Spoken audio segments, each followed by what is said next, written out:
ನಮ್ಮನೆ ಯುವರಾಣಿ, ಹೇ ನಮ್ಮನೆ ಯುವರಾಣಿ. ಯಾಕೋ ಬೇಜಾರ್ ಮಾಡ್ಕೊಂಡಿದ್ದಾನ ಅನ್ಸುತ್ತೆ. ಅಹಲ್ಯ, ಪ್ರಣಮ್ ಯಾಕೆ ಬೇಜಾರಲ್ಲಿದ್ದ, ಯಾಕೆ ಕೋಪ ಮಾಡ್ಕೊಂಡಿದ್ದ ಅಂತ ಕೇಳ್ಬೇಕಾಗಿತ್ತು ಕಣೆ. ಅವನ್ಗಾಗಿರೋ ನೋವಿಗೆ ಸಮಾಧಾನ ಮಾಡೋದ್ ಬೇಡ್ವಾ? ನೋವಾ? ಏನ್ ನೋವು? ಅದು ಪ್ರಣಮ್ಗೆ ಸಪರೇಟ್ ಆಗಿ ರೂಮ್ ಬೇಕಂತೆ.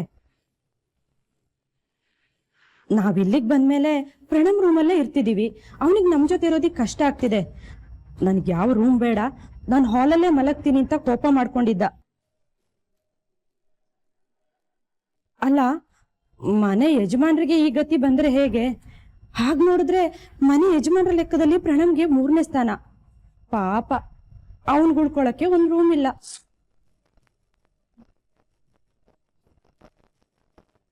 ಅಯ್ಯೋ, ರೂಮ್ ಯಾಕಿಲ್ಲ?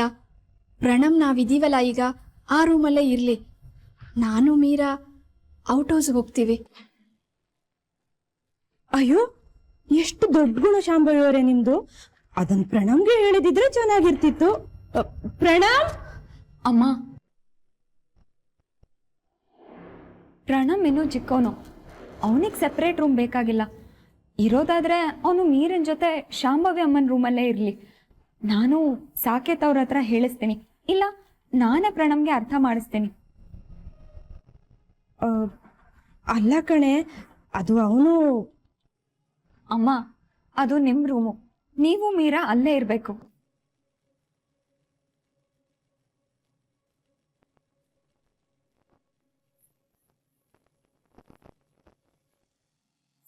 ಅಹಲ್ಯ, ಅಹಲ್ಯ, ರೊಟ್ಟಿ ಜಾರಿ ತುಪ್ಪದ ಬರಣಿಗೆ ಬೀಳ್ತಾ ಇದೆ ಅಮ್ಮ.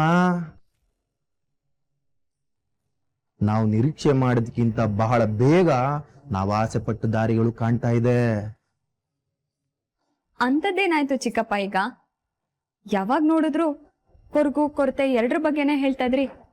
ಇವತ್ ನೋಡಿದ್ರೆ ತುಂಬಾ ಖುಷಿಯಾಗಿದ್ದೀರಾ. ಅದೇಮ್ಮ, ಅನಿಕೇತ್ ಸಾಕೇತ್ ನಿನ್ನ ವಾಪಸ್ ಆಫೀಸ್ ಕರ್ಸ್ಕೋಬೇಕು ಅಂತ ಮಾತಾಡ್ತಾ ಇದ್ರು. ಅನಿಕೇತು ಕಂಪನಿಲಿ ನಿನಗಾಗೆ ಒಂದು ಸಪರೇಟ್ ಆಗಿ ಒಂದು ಪೊಸಿಷನ್ ನ ಕ್ರಿಯೇಟ್ ಮಾಡ್ಬೇಕು ಅಂತ ಹೇಳ್ತಿದ್ದ. ಅಂದ ಮೇಲೆ ಸಾಕೇತ್ಗೆ ಸರಿಸಮವಾಗಿ ನಿನ್ನ ಸ್ಥಾನನೂ ಇರುತ್ತೆ ಅಂತ ನನಗನ್ನಿಸ್ತಾ ಇದೆ. ನಿಮ್ಗೇನ್ ಅನ್ಸತ್ತೆ ಚಿಕ್ಕಪ್ಪ? ನಾನ್ ಆಫೀಸ್ಗೆ ಬರ್ಬೇಕೋ ಬರ್ಬಾರ್ದು? ಏನಮ್ಮ ಹೇಳ್ತಿದ್ಯಾ ನೀನು? ನಮ್ ಗುರಿ ಈಡೇರೋದಕ್ಕೆ ಇದಕ್ಕಿಂತ ಸುಲಭವಾದ ದಾರಿ ಇದೆಯಾ? ಹಾ, ಸರಿ ಬಿಡಿ ಚಿಕ್ಕಪ್ಪ, ಅವ್ರು ಬಂದು ನನ್ನ ಹತ್ರ ಮಾತಾಡ್ಲಿ, ನಾನ್ ಮಾತಾಡ್ತೀನಿ. ಅವಾಗೇನೋ ಅವಶ್ಯಕತೆ ಇತ್ತು, ಅದಕ್ಕೆ ಕೆಲಸ ಮಾಡ್ತಿದ್ದೆ. ಆದ್ರೆ ಈಗ ಸ್ವಲ್ಪ ಯೋಚನೆ ಮಾಡ್ಬೇಕು, ನೋಡೋಣ ಏನ್ ಮಾಡೋದು ಅಂತ. ಅಲ್ಲಮ್ಮ, ಅದು ಸರಿ ಚಿಕ್ಕಪ್ಪ, ಕೆಲಸ ಮುಗಿಸ್ಕೊಂಡು ಮನೆಗೆ ಬನ್ನಿ.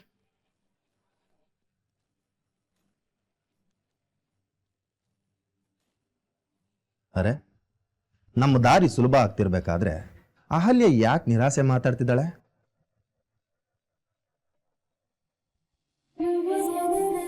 ರಾಮಣ್ಣ ಅಂಕಲ್ ಅಂತೂ ಹೋಟೆಲಲ್ಲಿ ಒಬ್ಬರೇ ಆಗ್ಬಿಟ್ಟಿರ್ತಾರೆ.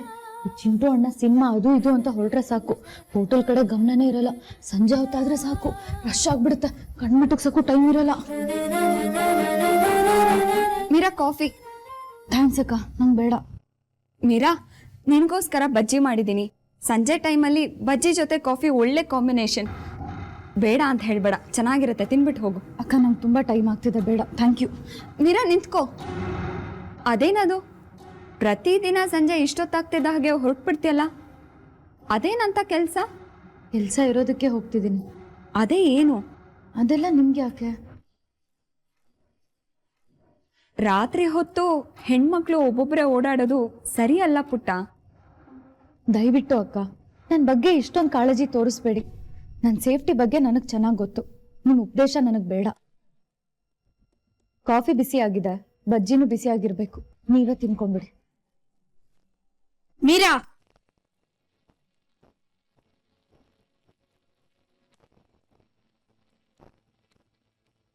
ಏನೇ ಅದು? ಅಲ್ಲಮ್ಮ ಅಷ್ಟೊಂದು ಪ್ರೀತಿಯಿಂದ ಹೇಳ್ತಾ ಇದ್ರೆ ವಾದಿಸ್ತಾ ಇದೀಯಾ? ಅಮ್ಮ, ನಾನು ವಾದಿಸ್ತಿರ್ಲಿಲ್ಲ ಅಮ್ಮ. ಅಮ್ಮ, ನಂಗೆ ಟೈಮ್ ಆಗ್ತಿದೆ, ನಾನು ಹೊರಡ್ಬೇಕು. ಟೈಮ್ ಆಗ್ತಾ ಇದೆ ಅಂತ ಇಷ್ಟೊಂದು ಹೊರಟಾಗಿ ಮಾತಾಡು ಅಂತಾರ? ಅಕ್ಕ ನಾನು ವರ್ಟಾಗಿ ಮಾತಾಡಿದೆ ಅಂತ ನಿಮ್ಗೆ ಅನ್ಸಿದ್ರೆ ನಾನು ಸಾರಿ ಅಕ್ಕ. ಅಮ್ಮ ನಂಗೆ ಟೈಮ್ ಆಯ್ತು, ನಾನು ಬರಲಾ? ಮೀರಾ, ನೀನ್ ಎಲ್ಗೂ ಹೋಗೋದು ಬೇಡ. ನೀನ್ ದಿನ ಮಾನ್ಯ ಮನೆಗೆ ಓದ್ಕೊಳಕ್ ಹೋಗ್ಬೇಕು ಅಂತ ಏನಾದ್ರೂ ಇದೆಯಾ? ಮಾನ್ಯನೇ ಇಲ್ಲಿಗೆ ಬರಕ್ ಹೇಳು. ಅಮ್ಮ ಇಲ್ಲಿ ಓದ್ಕೊಳ್ಳೋದಕ್ಕಾಗಲ್ಲ ಅಮ್ಮ, ಸ್ಟಡಿಗೆ ಅವ್ರ ಮನೆನೇ ಬೆಟರು. ಯಾಕೆ? ಅಂಥದ್ದೇನಿದೆ ಅಲ್ಲಿ? ಅಮ್ಮ ನಾನು ಏನು ಅಂತ ನಿನಗೆ ಗೊತ್ತಿಲ್ವಾ? ಇಲ್ಲೇ ಇದ್ರೆ ಟಿವಿ ನೋಡ್ತೀನಿ, ಸಿನಿಮಾ ಏನಾದ್ರೂ ಬರ್ತಿದೆ ಅಂದ್ರೆ ಹಾಗೆ ಕೂತ್ಕೊಂಡ್ ಬಿಡ್ತೀನಿ. ಈ ಪ್ರಣಮ್ ಏನಾದ್ರೂ ಬಂದು ಕೀಟ್ಲೆ ಮಾಡಿದ್ರೆ ಅವನ ಜೊತೆ ತರ್ಲೆ ಮಾಡ್ಕೊಂಡು ಹಾರಾಡ್ತೀನಿ. ತಿನ್ಬೇಕು ಅನ್ಸಾಗ್ಲಿಲ್ಲ ಅಡ್ಗೆ ಮನೆಗೆ ನುಗ್ತೀನಿ. ಸುಮ್ಮನೆ ಟೈಮ್ ಹಾಳಾಗುತ್ತಮ್ಮ. ಅಮ್ಮ ಕಾನ್ಸಂಟ್ರೇಟ್ ಮಾಡಿ ಓದೋದಕ್ಕಾಗಲ್ಲ ಅಮ್ಮ. ಎಕ್ಸಾಮ್ಸ್ ಮುಗಿಯೋವರೆಗೂ ಬೇಡ ಅಂತ ಹೇಳ್ಬೇಡ ಪ್ಲೀಸ್, ನಿನ್ ದಮ್ಮಯ್ಯ. ಓ, ನೀನು ಓದೋದಕ್ಕೆ ಮಾನ್ಯ ಮನೆಗೆ ಹೋಗ್ತಿದ್ದೀನಿ ಅಂತ ಹೇಳಿದಿದ್ರೆ ಆಗ್ತಿತ್ತು. ಸರಿ, ಒಂದ್ ನಿಮಿಷ ಇರು, ಈಗ ಬರ್ತೀನಿ. ಅಮ್ಮ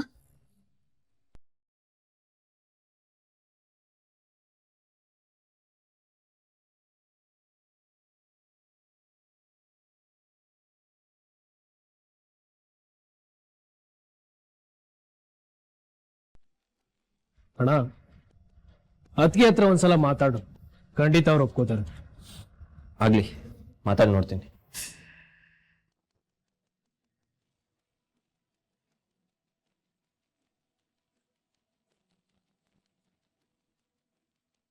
ಮಗ, ಯಾಕೇನಾಯ್ತು? ಏನಿಲ್ಲ ಅಳಿ ಅಂದ್ರೆ ಏನಿಲ್ಲ. ಅಂಕಲ್, ಇಲ್ಲೂ ಕೂಡ ನೀವು ಒಬ್ಬರೇ ಆಗ್ತಿದ್ದೀರಾ ಅಂತ ಫೀಲ್ ಆಗ್ತಾ ಇದೆಯಾ? ಹಾ, ಹೊಸ ಕೆಲ್ಸ, ಹೊಸ ಜಾಗ.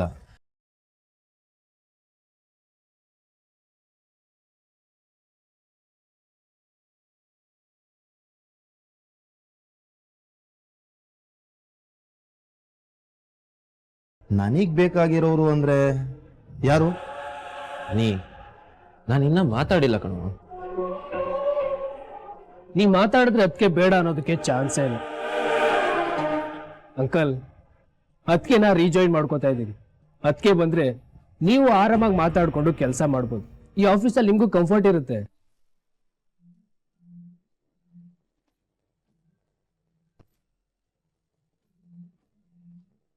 ಏನಾಯ್ತು ಮಾವ?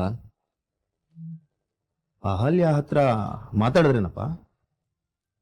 ಇನ್ನೂ ಇಲ್ಲ ಮಾವ, ಈಗ ಮಾತಾಡ್ಬೇಕು. ನನ್ನ ಮಗಳು ಮಾಡೋ ಕೆಲಸ ಎಲ್ಲ ಬಿಟ್ಟು ಮನೇಲೆ ಕಳೆದೋಗ್ಬಿಟ್ಟಿದ್ದಾಳೆ. ಅವಳು ಇಲ್ಲಿ ಬರೋದಕ್ಕೆ ಒಪ್ತಾಳ? ನಾನು ಹೇಳಿಲ್ವಾ? ನಾನು ಶೋರ್ ಆಗಿ ಹೇಳ್ತೀನಿ, ಅಮ್ಮ ಹೇಗೆ ಆಫೀಸ್ ಕೆಲಸ ಮನೆ ಕೆಲಸನ ನಿಭಾಯಿಸ್ತಾ ಇದ್ರು, ಅದಕ್ಕೆಗೂ ಆ ಶಕ್ತಿ ಇದೆ. ಅವರು ಆ ಕೆಲಸ ಮಾಡ್ತಾರೆ. ನೀನ್ ಮಾತಾಡ್ ನೋಡಷ್ಟೇ. ಅಹಲ್ಯ ಇಲ್ಲಿಗೆ ಬರ್ತೀನಿ ಅಂದ್ರೂ ಇಲ್ಲಿ ಪೋಸ್ಟಿಂಗ್ ಇರ್ಬೇಕಲ್ವಾ? ಅದಕ್ಕೆ ಬರ್ತಾರೆ ಅಂತಂದ್ರೆ ಅವ್ರಿಗೋಸ್ಕರನೇ ಒಂದು ಪೊಸಿಷನ್ ಕ್ರಿಯೇಟ್ ಆಗುತ್ತೆ. ಅದಕ್ಕೆ ಇಲ್ಲಿ ಅಣ್ಣನ್ ಸರಿಸಮವಾಗಿರ್ತಾರೆ.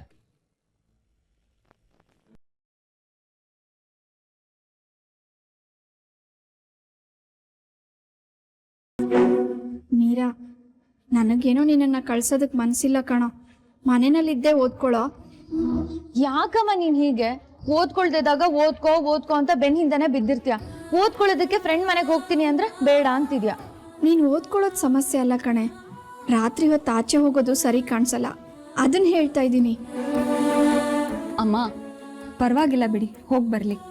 ನೀರಾ ತಗೋ. ಏನಿದು? ಗೋಡಂಬಿ, ಪಿಸ್ತಾ, ಬಾದಾಮಿ, ಒಣದ್ರಾಕ್ಷಿ ಇದನ್ನೆಲ್ಲ ಉಪ್ಪಲ್ಲಿ ಹುರಿದಿಟ್ಟಿದ್ದೀನಿ. ಓದ್ತಾ ಓದ್ತಾ ಒಂದೊಂದೇ ಬಾಯಿಗೆ ಹಾಕೋ.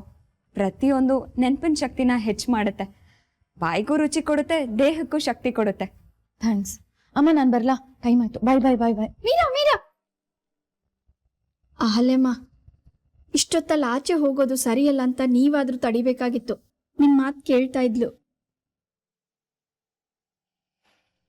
ನಿಮ್ಮ ಮಾತೇ ಕೇಳಲಿಲ್ಲ, ಇನ್ನು ನನ್ನ ಮಾತು ಕೇಳ್ತಿದ್ಲಾ? ಮೀರಾ ಇಲ್ಲಿ ಯಾರ ಮಾತನ್ನ ಸೀರಿಯಸ್ ಆಗಿ ತಗೋತಾಳೆ ಹೇಳಿ? ನೀವೆಲ್ಲರೂ ಅವಳನ್ನ ಮುದ್ದು ಮಾಡಿ ಮಾಡಿ ಹಾಳು ಮಾಡಿದ್ದೀರ. ನೀವು ನಾನು ಹೋಗೋದ್ ಬೇಡ ಅಂದಿದ್ರು ಮೀರಾ ಹಠ ಮಾಡ್ಕೊಂಡು ಹೋಗ್ತಿದ್ಲು. ಒಂದ್ಸಲ ಮಾತು ಮೀರೋದನ್ನ ಕಲ್ತ್ಬಿಟ್ರೆ ಇನ್ಯಾವತ್ತು ಮೀರಾ ನಿಮ್ಮ ಮಾತನ್ನ ಕೇಳ್ದಿರೋ ಹಾಗಾಗ್ಬಿಡ್ತಾಳೆ. ಅಮ್ಮ ನೀವೇನು ಬೇಜಾರು ಮಾಡ್ಕೋಬೇಡಿ. ಮಕ್ಕಳನ್ನ ಮುದ್ದಿಂದ ಬೆಳೆಸಿದ್ರೆ ಮಕ್ಕಳು ಹಾಳಾಗ್ತಾರೆ ಅಂತ ನಮ್ಮ ಲೆಕ್ಚರರ್ ಒಬ್ರು ಹೇಳ್ತಾ ಇದ್ರು. ಯಾವ್ದು ಬೇಕು ಯಾವ್ದು ಬೇಡ ಅಂತ ಮೊದಲಿಂದಾನೇ ರಿಸ್ಟ್ರಿಕ್ಟ್ ಮಾಡ್ತಾ ಬಂದಿದ್ರೆ ಮೀರಾನು ನಿಮ್ಮ ಹಿಡಿತದಲ್ಲಿರ್ತಿದ್ಲು. ಆದ್ರೆ ಸಾಕೇತ್, ಅನಿಕೇತ್, ತಾತ ನಿಮ್ಮೆಲ್ಲರ ಪ್ರೀತಿ ಮೀರಂಗೆ ಹಠ ಮಾಡೋದನ್ನ ಅಭ್ಯಾಸ ಮಾಡ್ಬಿಟ್ಟಿದೆ. ಅದು ಸರಿ ಹೋಗ್ಬೇಕು ಅಂದ್ರೆ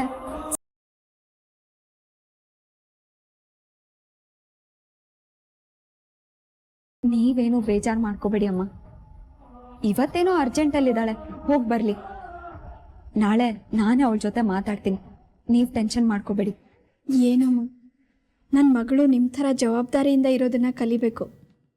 ಅವಳು ನಿಮ್ಮ ಥರ ಆದಾಗಲೇ ನನಗೆ ಸಮಾಧಾನ. ಅಮ್ಮ, ನಾನಿದ್ದೀನಲ್ಲ, ನಾನೆಲ್ಲನೂ ಸರಿ ಮಾಡ್ತೀನಿ. ಮೀರನ್ ಜವಾಬ್ದಾರಿನ ನನ್ನ ಮೇಲೆ ಬಿಟ್ಬಿಡಿ. ನೋಡ್ತಾ ಇರಿ ನಾನು ಹೇಗೆ ಅವಳನ್ನ ಬದಲಾಯಿಸ್ತೀನಿ ಅಂತ. ಅಷ್ಟು ಮಾಡಿಮ್ಮ. ಅಯ್ಯೋ, ನೋಡಿದ್ರ ಅಹಲ್ಯಮ್ಮ, ಈ ಕೋತಿ ಬ್ಯಾಗ್ ಇಲ್ಲೇ ಮರ್ತು ಹೋಗಿದ್ದಾಳೆ. ಅಮ್ಮಮ್ಮ ಕೊಡಿ ಅದನ್ನ, ಅವಳು ಇಲ್ಲೇ ಇರಬೇಕು, ನಾನು ಹೋಗ್ಕೊಟ್ಟು ಬರ್ತೀನಿ. ಮನೆ ಯಜಮಾನಿ ಆದ್ರೂ ಸ್ವಲ್ಪನೂ ಅಹಂಕಾರ ಇಲ್ಲ. ದೇವ್ರೆ, ನನ್ನ ಮಗಳಿಗೆ ಯಾವಾಗ ಈ ಬುದ್ಧಿ ಬರುತ್ತಪ್ಪ. ಸಾರಿ ಕಣ, ಇವತ್ ಬರೋದಕ್ಕಾಗಲ್ಲ. ಯಾವ್ದೋ ಅರ್ಜೆಂಟ್ ಕೆಲ್ಸದಲ್ಲಿ ಸಿಕ್ಕಾಕೊಂಡ್ಬಿಟ್ಟಿದೀನಿ, ಅಲ್ಲಿಗೆ ಹೋಗ್ಬೇಕು. ಹಾ, ಇನ್ನೊಂದು ಹೆಲ್ಪ್ ಮಾಡು, ಓಕೆನಾ? ಅಮ್ಮ ಏನಾದ್ರು ಕಾಲ್ ಮಾಡಿದ್ರೆ ಅಥವಾ ಮನೆಯವ್ರು ಯಾರಾದ್ರೂ ಬಂದ್ರೆ ಜಸ್ಟ್ ಈಗ ಹೋಟ್ಲು ಅಂತ ಇನ್ಫಾರ್ಮ್ ಮಾಡ್ಬಿಡು. ಹಾ ಹಾ ಸರಿ. ಆಮೇಲೆ ಹಾ ಥ್ಯಾಂಕ್ ಯು ಸೋ ಮಚ್ ಕಣ. ಅದೆಲ್ಲ ಇವಾಗ ಹೇಳಕ್ಕಾಗಲ್ಲ, ಸಿಕ್ಕಾಗ ಹೇಳ್ತೀನಿ. ಬಾಯ್.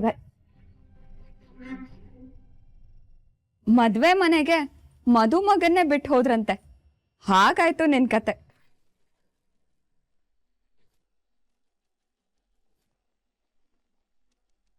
ಅಂದ್ರೆ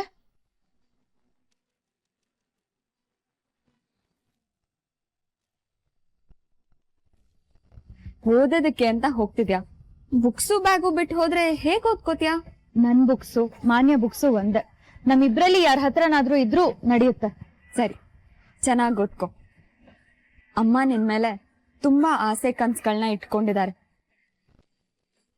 ನನ್ ಮಗಳು ಚೆನ್ನಾಗಿ ಓದ್ತಾಳೆ, ಒಳ್ಳೆ ಕೆಲಸ ಸಂಪಾದಿಸ್ತಾಳೆ, ತನ್ನ ಕಾಲ್ ಮೇಲೆ ತಾನು ನಿಂತ್ಕೋತಾಳೆ, ತನ್ನನ್ನ ಕೊನೆಗಾಲದಲ್ಲಿ ರಾಣಿ ತರ ನೋಡ್ಕೋತಾಳೆ ಅಂತೆಲ್ಲ ಆಸೆಗಳನ್ನ ಕಟ್ಕೊಂಡಿದ್ದಾರೆ.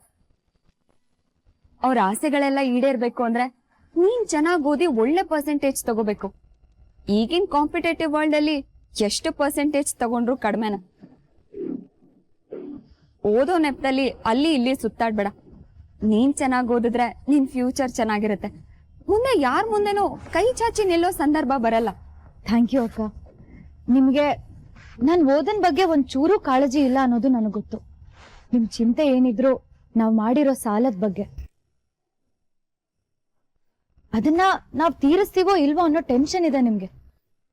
ಡೋಂಟ್ ವರಿ ಅಕ್ಕ, ನಾವ್ ಮಾಡಿರೋ ಸಾಲದ ಪ್ರತಿ ಪೈಸೆನೂ ತೀರಿಸ್ತೀನಿ. ಓಕೆ? ಹೇ, ನಾನೇನೋ ಹೇಳಿದ್ರೆ ನೀನೇನೋ ಹೇಳ್ತೀಯಲ್ಲೇ. ನೀವ್ ಹೇಳಿದ್ದು ನನಗೆ ಅರ್ಥ ಆಯ್ತು. ನಾನೇನ್ ಹೇಳ್ತಿದ್ದೀನಿ ಅನ್ನೋದು ನಿಮಗ್ ಗೊತ್ತಾಯ್ತು. ಅನಿ ನಿಮ್ಗೇನ್ ಹೇಳ್ದ ಹೇಳಿ? ಮೀರಾ ಲೆಕ್ಕದಲ್ಲಿ ಪಕ್ಕ ಅಂತ ಹೇಳ್ದ. ನಾನ್ ಚಿಕ್ಕವಳಿದ್ದಾಗ್ಲಿಂದನೂ ಹಾಗೆ ಅಕ್ಕ. ಇನ್ ಮುಂದೆ ಇನ್ಯಾವತ್ತೂ ಈ ಮೀರಾ ನಿಮ್ ಮುಂದೆ ಕೈ ಒಡ್ಡಲ್ಲ ಬಿಡಿ, ಅದಂತೂ ಪಕ್ಕ. ಹಾಗಂದ್ರೆ ಹೇಗಾಗತ್ತೆ ಮೀರಾ? ಜೀವನ ನಡಿಬೇಕಲ್ವಾ? ಎಷ್ಟೆಲ್ಲ ಖರ್ಚಿದೆ. ಅಮ್ಮನ್ ಮೆಡಿಸಿನ್ ಏನು ಕಡಿಮೆ ರೇಟ್ ಎಂದಿದ್ಯಾ? ಅದೆಲ್ಲ ಅವ್ರದ್ದು ಉಡ್ದಿದ್ದ ಹಣಕ್ಕೆ ಸರಿಯಾಗ್ಬಿಡತ್ತೆ. ಇನ್ ಉಳ್ದಿದ್ ಖರ್ಚು ವೆಚ್ಚ? ನಮ್ ಖರ್ಚು ವೆಚ್ಚಕ್ಕೆ ನಾನೇ ವ್ಯವಸ್ಥೆ ಮಾಡ್ತೀನಿ.